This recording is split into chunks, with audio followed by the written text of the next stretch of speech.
नमस्कार मेरे दोस्तों। आज से हम नया टॉपिक, कल से मैंने आपको बताया था, जैसे कि आज करेंगे हम बंगाल की खाड़ी में गिरने वाली नदियां। कल हमने फिनिश किया था इस चैप्टर से पहले ब्रह्मपुत्र नदी के बारे में। तो उस वीडियो को फुल जाके देखें, तो जिससे कि आपको ब्रह्मपुत्र नदी के बारे में पूरी डिटेल एनालिसिस की थी मैंने, वो आपको जानकारी मिल सके। जो हमारे जो आने वाले एग्जाम है, जैसे कि यूपी ट्रिपल एस पैट है, यूपी एसआई है, ठीक है, और यूपी अब ये आ गया एसएससी एमटीएस आ गया, सीजीएल भी आएगा इवन। तो इसमें क्या है कि सब में ये वर्क करेगा। ज्योग्राफी ज्योग्राफी को मैं ऐसे लेके चल रहा हूँ तो ऑल एग्जाम में आपका वर्क कर जाए, ठीक है। तो इसमें आपको कुछ भी नहीं पढ़ना पड़ेगा, इसलिए ब्रह्मपुत्र नदी को देखो। आज हम करने वाले बंगाल की खाड़ी में गिरने वाली नदियां। जो बंगाल की खाड़ी में नदियां गिरती हैं उनको देखते हैं।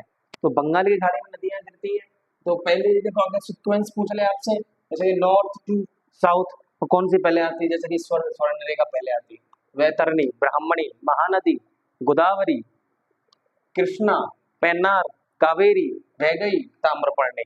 ये क्या है? नॉर्थ टू साउथ इसका सीक्वेंस है, ठीक है। तो अब हम स्टार्ट करते हैं आज से, क्योंकि आज पूरी नदियां करानी, चार तो मैंने लिख रखी है, ठीक है, यहाँ तक करेंगे अभी, ठीक है, चार तक, इन चारों को भी कवर करेंगे, ठीक है। फिर इसको इसको फिर क्या गोदावरी लाएंगे, ये सारी करानी है मुझे, क्योंकि ये और ये छोटी छोटी है, एक दो तीन थ्री, और जो बड़ी नदियां हैं वो होंगी, ठीक है। तो चलो हम स्टार्ट करते हैं बिना देरी के, सेशन को स्टार्ट करते हैं। और लाइक से सब्सक्राइब करते रहना और कमेंट भी करते रहना फ्रेंड्स, ठीक है। तो चलो हम स्टार्ट करते हैं स्वर्ण रेखा नदी। जो स्वर्ण रेखा नदी है, पहली नदी स्टार्ट करते हैं ऊपर से। स्वर्ण रेखा नदी रांची के पठार से इसका क्या होता है? उद्गम होता है, ठीक है। इसकी सहायक नदियां हैं खरकई, राहू, कांची, दुलंग, करकरी। ये क्या है? इसकी सहायक नदी है, क्योंकि इनकी इंपोर्टेंस ज्यादा नहीं होती। इसका उद्गम पूछ लेते हैं, ये कभी कभार पूछ लेते हैं। वैतरणी नदी, ये वैतरणी नदी है, इसका उद्गम होता है उड़ीसा से। उड़ीसा में कहाँ से? क्योंझर पहाड़ी से। उड़ीसा में क्योंझर पहाड़ी से। बस इतना ही पढ़ना है इसमें। अब आ जाती है ब्राह्मणी नदी। जो ब्राह्मणी नदी है, इसमें शंख नदी, उड़ीसा में शंख नदी और दक्षिणी कोयल नदियों के मिलने से बनती है। जो ब्राह्मणी नदी है ना, दो नदियों के मिलने से बनती है, शंख और दक्षिणी कोयल। दक्षिणी कोयल नदियों के मिलने से बनती है, ठीक है। अब लेते हैं महानदी। ये तीन नदियां कर जाती है ना जल्दी जल्दी, क्योंकि ये सिंपल थी। अब महानदी की इंपोर्टेंस देखते हैं। जो महानदी है, इसका उद्गम छत्तीसगढ़ से होता है। और छत्तीसगढ़ में कौन सी पहाड़ियां हैं? सिहावा पहाड़ियों से होता है इसका उद्गम। कौन सी? महानदी का उद्गम। और जो इसकी सहायक नदियां हैं, इसकी सहायक नदियां हैं शिवनाथ, हसदेव, ईव, तेल, मांड, जोंक, ओंग। सारी देखो है, मैं इधर हो जाता हूँ साइड में, आपको दिख रही होंगी सारी। ये सारी इसकी क्या है? सहायक नदियां हैं, क्योंकि इसकी सहायक नदियों से पूछा जा सकता है क्वेश्चन, क्योंकि बहुत इंपोर्टेंट नदी है ये। अब हीराकुंड डैम। जो हीराकुंड डैम बना है, जो भारत का सबसे लंबा बांध है, भारत का सबसे लंबा बांध है, वो किस पे बना है? इसी नदी पर बना है। तो देखो, ये चार नदियों को कराने में कितना मिनट लगा होगा? ज्यादा ज्यादा 3 मिनट, ठीक है। तो 3 मिनट, 3 मिनट से ज्यादा नहीं लगा। वो ऐसे ही और लेके आऊंगा, ये रह गई तीन चार, इनको भी अभी करा देता हूँ। तो ये क्या हो जाएंगी? बंगाल की खाड़ी में गिरने वाली नदियां। और फिर इसके बाद हम कल लेके आएंगे अरब सागर में गिरने वाली नदियां। इसलिए नोट डाउन करो इसको।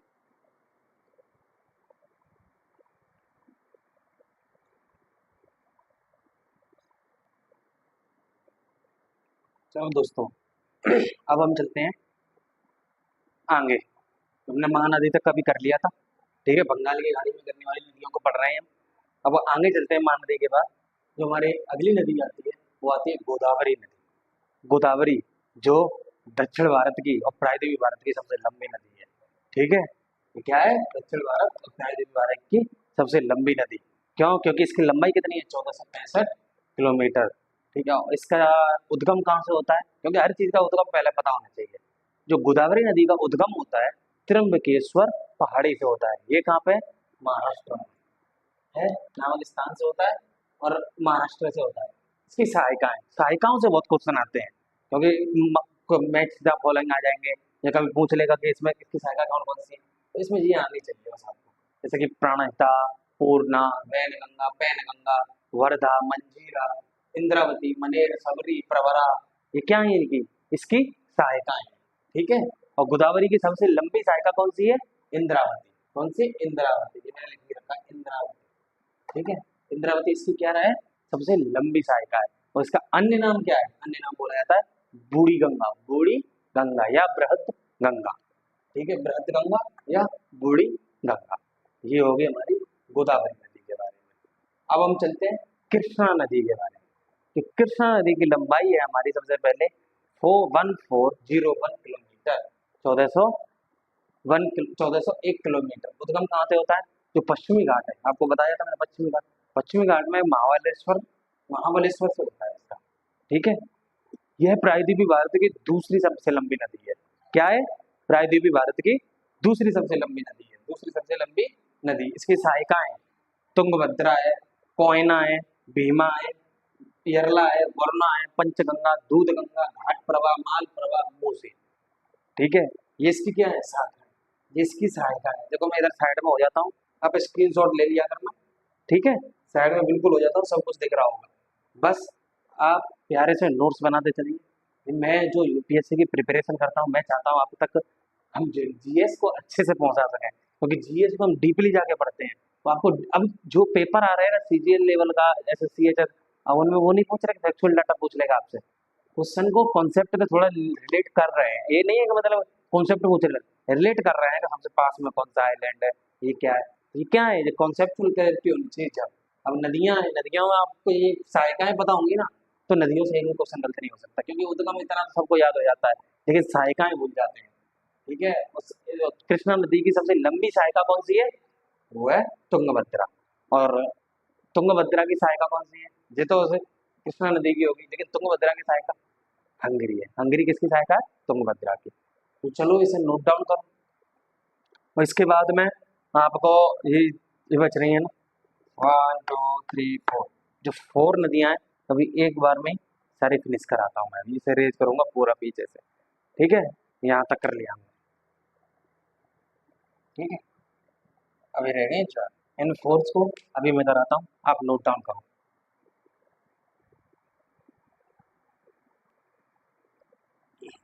चलो दोस्तों, अब हम चलते हैं आगे, क्योंकि हमने 6 नदियां कर ली थी, 6।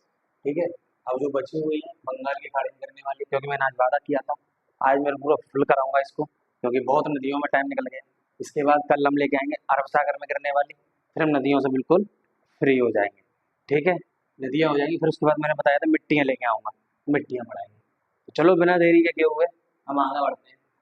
7 वाली नदी है पेन्नार नदी। जो पेन्नार नदी है, इसका उद्गम होता है उत्तरी नहीं, अन्य नाम है इसका उत्तरी पिनाकिनी। और ये अपना जल कहाँ गिरा देती है? बे ऑफ बंगाल में। तो बंगाल की खाड़ी में पड़ रहा है, तो बे ऑफ बंगाल में दिख रहा है। और जो कावेरी नदी, जो कावेरी नदी है, इसकी लंबाई कितनी है? 800 किलोमीटर लंबी है। इसका उद्गम होता है ब्रह्मगिरी की पहाड़ियों से। जो ब्रह्मगिरी की पहाड़ियां कहाँ पे है? ये पड़ती हैं कर्नाटका में, कर्नाटका में। और इसकी सहायिकाएं, सहायिकाएं पूछ रहे लोक, लोका पावनी, लक्ष्मण तीर्थ, स्वर्णवती, भवानी, अकरावती, अमरावती, हेमवती, सिमसा, काबिनी। ये क्या है इसकी? ये इसकी कावेरी नदी की सहायिका है। ठीक है, और कावेरी नदी में सदैव जल भरा रहता है, कभी सूखती नहीं है। और इसके रीजन अगर कोई पूछे कारण क्या है, तो मैंने बता दिया है, उत्तर पूर्वी मानसून और दक्षिण पश्चिमी मानसून, जब लौटता हुआ मानसून में बरसात कर पानी डालता है, और इधर से भी बरसात, तो इसलिए ये कभी सूखती नहीं है। एकमात्र नदी है दक्षिण भारत की, ये सूखती नहीं है। अब वैगई, वैगई का उद्गम न कहाँ से होता है? परशुनाथ पहाड़ी के पूर्वी डाल से, परशुनाथ पहाड़ी के पूर्वी डाल से। ठीक है, और जल विसर्जित तो आपको पता ही है, पाके खाड़ी, वो भी बे ऑफ बंगाल में है। पाके खाड़ी याद रखनी है बस वैसे। और ताम्रपर्णी, ताम्रपर्णी सबसे लास्ट नदी है, जो मतलब बे ऑफ बंगाल में गिरने वाली। इसका उद्गम होता है पश्चिमी घाट, मतलब सह्याद्री बोला जाता है इसे। ठीक है, और अपना मुहाना कहाँ आती है? मन्नार के घाट। क्योंकि ये तो छोटी छोटी हैं, लेकिन मैंने क्या बताया था, ऊपर से सारी छोटियां हैं, लेकिन इसमें जो 4 5 नदियां हैं वो इंपॉर्टेंट है, जैसे कि महानदी, गोदावरी, ठीक है, कृष्णा, कावेरी, कृष्णा और कावेरी, ये 4 नदियां बहुत इंपॉर्टेंट रखती हैं अपने आप में। वैसे तो स्वर्णरेखा भी पढ़ लो, वैतरणी भी पढ़ ली, ब्राह्मणी भी पढ़ ली, ठीक है, महानदी भी पढ़ ली, और गोदावरी भी पढ़ ली, कृष्णा पढ़ ली, पेन्नार पढ़ ली, पेन्नार पढ़ ली, कावेरी पढ़ ली, इधर वैगई पढ़ ली, ताम्रपर्णी पढ़ ली। अब बताओ बचाई क्या? सारी नदियां हमने बे ऑफ बंगाल की कर ली, उनकी लंबाइयां भी निकली कितनी कितनी थी। ठीक है, और आज बे ऑफ बंगाल की नदियाँ पूरी फिनिश हो चुकी हैं, और अब हम कल लेके आएंगे अरब सागर में गिरने वाली नदियाँ। ठीक है, तो ऐसे ही अपना सपोर्ट बनाए रखें। वीडियो को पूरा नहीं देख रहे आप, बहुत बुरा लगता है, ना व्यूज आ रहे हैं, ना लाइक कर रहे हैं आप, ना शेयर कर रहे हैं, ना सब्सक्राइब कर रहे हैं, तो इससे डिमोटिवेशन फील होता है। ठीक है, आपके इतना बेहतर कंटेंट लेके आ रहे हैं, लेकिन आप उसमें प्यार नहीं दिखा रहे अपना, थोड़ा थोड़ा प्यार दिखाओ उसमें, जिससे कि हमें और बनाने में जैसे मतलब और अच्छा कंटेंट देंगे। वैसे तो बहुत अच्छा कंटेंट है, लेकिन हम और मजे आएंगे ना हमें इसमें फिर। क्या ही इससे भी बेहतर क्या कंटेंट होगा जो जो फ्री ऑफ कॉस्ट, जो क्लासेज में मिलता है ना, 2-2 3-3 हज़ार रुपए में फ्री में दे रहे हैं हम उसको। इसलिए लाइक शेयर तो करो, कम से कम लाइक शेयर करोगे तो एक अलग मोटिवेशन आता है। इसलिए बस कमेंट शेयर लाइक सब्सक्राइब करते रहो, तो थोड़ा सपोर्ट बनाए रखो। लाइक शेयर आएंगे तो फिर एक और मोटिवेशन आता है। ठीक है, तो ऐसे ही बस क्या है, तो कल हम आगे चलेंगे। आज के लिए इतना ही रखते हैं। जय हिंद, जय भारत।